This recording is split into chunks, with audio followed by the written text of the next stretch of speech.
sa ating lahat. So we are still in the topic of promises of God. So, ano nga ba ang promises of God? So my own version of promises of God ay ito yung God's promise are made to reveal Himself, His character, and for His glory. So, ito ay ginawa ng Panginoon para ma-reveal yung kanyang sarili. Yung kanyang character sa buhay ng bawat isa sa atin. So, makita natin dito na ang mga promises ng Panginoon nag-uumpisa nung tayo ay nakakilala sa Panginoong Jesus. Sabi nga sa 2 Corinthians 1:20, "For all the promises of God in Him are yes, and in Him, amen, to the glory of God through us." Dahil ang mga promises naman ng mga the Bible is written not for us, di ba? But it's for the Jew. Dahil nga in-embrace natin yung God ng Jew, and because of the faith that we are in the Lord Jesus Christ, kiniklaim natin ang lahat ng mga promises that was written in the Bible. So, makikita natin dito, nasabi nga niya na every promises of God are sealed and delivered to every believer because we are in Christ Jesus. So lahat tayo may mga kanya-kanyang promises na kiniklaim sa buhay natin. So sa akin naman, one of the promises na talagang yung sinasabuhay natin.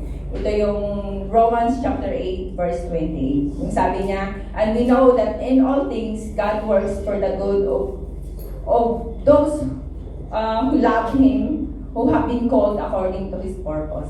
So ang background nito, kung makikita natin, Paul wrote this later, this passage, itong verse na ito, para sa mga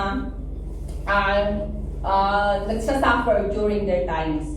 Kasi ang mga believers noon, they are in trials, in suffering, they are in persecution.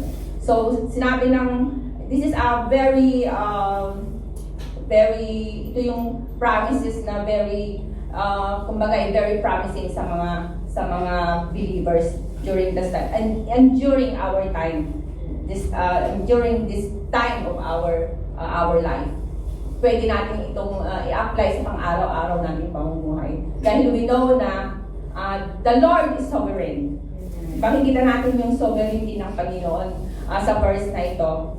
And makikita natin that God's promise is certain in an uncertain situation. So, meron akong ikukwento. It's about sa isang kakilala ko. Maganda yung story niya kasi. I want to share to all of you. Nung college siya, nag-left siya sa bahay nila dahil pinahinto siya sa kanyang pag-aaral. Tapos noon, nakakilala siya ng recruiter. Pumunta siya ng ibang bansa, iba yung pangalan niya. So, pumunta siya ng Kuwait. Nung nasa Kuwait na siya, nagkaroon ng Gulf War, di ba? So, dala-dala niya yung ibang pangalan. Iba yung pangalan niya. Siyempre, hindi siya makauwi.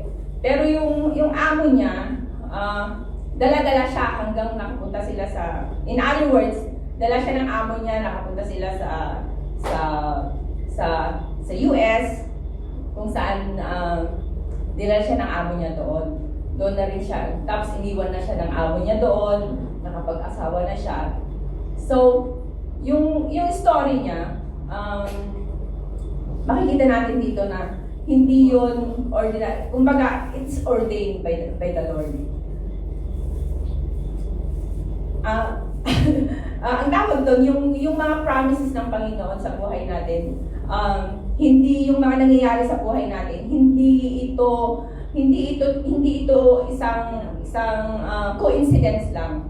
The Lord ordained our destiny. Kaya sa kanya, dahil believer na siya, kung nakikita niya yung story ng buhay niya, sabi niya, it is impossible na makapunta siya doon. But because of God's promises to her life, nangyari ang lahat ng iyon.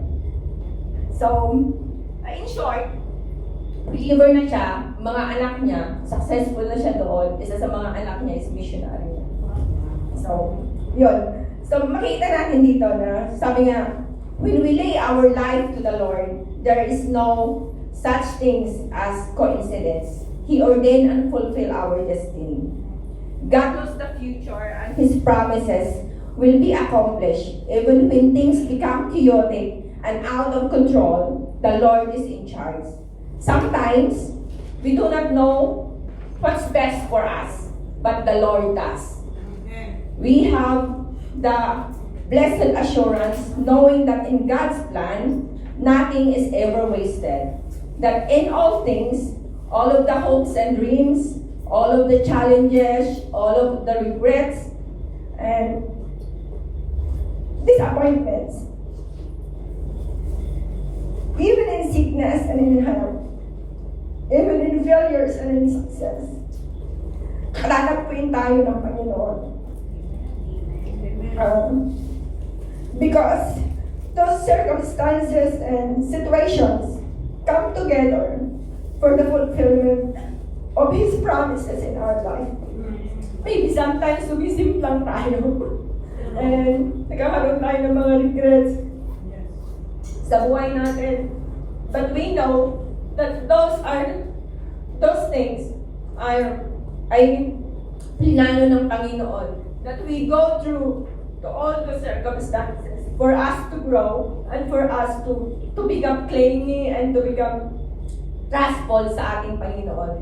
Dahil yung mga bagay na yun, pag nahihirapan tayo, doon tayo nagiging malapit sa Panginoon. And sabi nga, those worst times will bring out the best in you. Yes. Kasi ang Panginoon ang nagplano sa lahat ng iyon.